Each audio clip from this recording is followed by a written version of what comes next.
ଲୋଭର ଫଳ ଓ ତାର ପରିଣାମ। ଗୋଟିଏ ଗାଁରେ ଜଣେ ମେଷପାଳକ ରହୁଥିଲେ। ସେ ବହୁତ ଲୋଭୀ ଥିଲେ ଏବଂ ସବୁବେଳେ ଗାଁର ସବୁଠାରୁ ଧନୀ ବ୍ୟକ୍ତି ହେବାକୁ ସ୍ୱପ୍ନ ଦେଖୁଥିଲେ। ତାଙ୍କର କିଛି ଛେଳି ଏବଂ ଛେଳି ଛୁଆ ଥିଲେ, ଯାହା ତାଙ୍କର ଜୀବିକା ନିର୍ବାହର ଉତ୍ସ ଥିଲା। ଥରେ ସେ ତାଙ୍କ ଛେଳିମାନଙ୍କୁ ଗାଁଠାରୁ ଦୂରରେ ଏକ ଜଙ୍ଗଲ ପାଖରେ ଥିବା ଏକ ପାହାଡ଼ ଉପରେ ଚରାଇବାକୁ ନେଇଗଲେ। ଭଲ ଘାସ ଖୋଜିବା ପାଇଁ ସେ ଏକ ନୂତନ ରାସ୍ତାରେ ବାହାରି ପଡ଼ିଲେ।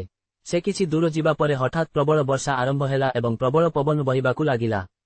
ଝଡ଼ରୁ ରକ୍ଷା ପାଇବା ପାଇଁ ମେଷପାଳକ ଏକ ନିରାପଦ ସ୍ଥାନ ଖୋଜିବା ଆରମ୍ଭ କଲେ। ସେ କିଛି ଉଚ୍ଚତାରେ ଏକ ଗୁମ୍ଫା ଦେଖିଲେ। ମେଷପାଳକ ସେଠାରେ ଛେଳିମାନଙ୍କୁ ବାନ୍ଧି ସେହି ସ୍ଥାନ ଯାଞ୍ଚ କରିବାକୁ ଗଲେ ଏବଂ ତାଙ୍କର ଆଖି ସେଠାରେ ଅନେକ ଜଙ୍ଗଲୀ ମେଣ୍ଢା ଉପରେ ପଡ଼ିଲା। ମୋଟା ଏବଂ ଶକ୍ତିଶାଳୀ ମେଣ୍ଢାଗୁଡ଼ିକୁ ଦେଖି ମେଷପାଳକ ଲୋଭାଗ୍ରସ୍ତ ହୋଇଗଲା। ସେ ଭାବିଲା, ଯଦି ମୁଁ ଏହି ମେଣ୍ଢାଗୁଡ଼ିକୁ ରଖିପାରିବି, ତେବେ ମୁଁ ଗାଁର ସବୁଠାରୁ ଧନୀ ବ୍ୟକ୍ତି ହୋଇପାରିବି। ଆଖପାଖ ଗାଁରେ କାହାରି ପାଖରେ ଏତେ ଭଲ ଏବଂ ଏତେ ମେଣ୍ଢା ନଥିଲା। ସେ ମନେ ମନେ ଭାବିଲା, ଏହା ଏକ ଭଲ ସୁଯୋଗ। ମୁଁ ମେଣ୍ଢାମାନଙ୍କୁ ପ୍ରଲୋଭିତ କରି ତାକୁ ଖୁବ୍ ଶୀଘ୍ର ନିଜର କରିଦେବି। ତାପରେ ମୁଁ ସେମାନଙ୍କୁ ମୋ ସହିତ ଗାଁକୁ ନେଇଯିବି। ଏହା ଭାବି ସେ ପୁଣି ତଳକୁ ଆସିଲେ। ବର୍ଷାରେ ଭିଜିଥିବା ତାଙ୍କର ଦୁର୍ବଳ, ପତଳା ଛେଳିଗୁଡ଼ିକୁ ଦେଖି ସେ ଭାବିଲେ, ଏବେ ମୋର ଏତେ ସୁସ୍ଥ ମେଣ୍ଢା ଅଛି, ମୋତେ ଏହି ଛେଳିଗୁଡ଼ିକର ଆଉ କ'ଣ ଆବଶ୍ୟକତା ଅଛି। ସେ ତୁରନ୍ତ ଛେଳିଗୁଡ଼ିକୁ ଖୋଲିଦେଲେ ଏବଂ ଓଦା ହେବା ବିଷୟରେ ଚିନ୍ତା ନକରି କିଛି ଦଉଡ଼ି ସାହାଯ୍ୟରେ ଏକ ବଡ଼ ଘାସ ଗଣ୍ଡି ତିଆରି କଲେ। ଗଣ୍ଠିଟିକୁ ଧରି ସେ ଗୁମ୍ଫାକୁ ଫେରିଗଲେ ଏବଂ ମେଣ୍ଢାମାନଙ୍କୁ ସବୁଜ ଘାସ ଖାଇବାକୁ ଦେବାରେ ବହୁତ ସମୟ ବିତାଇଲେ। ଝଡ଼ କମିଗଲା। ସେ ବାହାରକୁ ଆସି ଦେଖିଲେ ଯେ ତାଙ୍କର ସମସ୍ତ ଛେଳି ସେଠାରୁ ଚାଲିଯାଇଛନ୍ତି।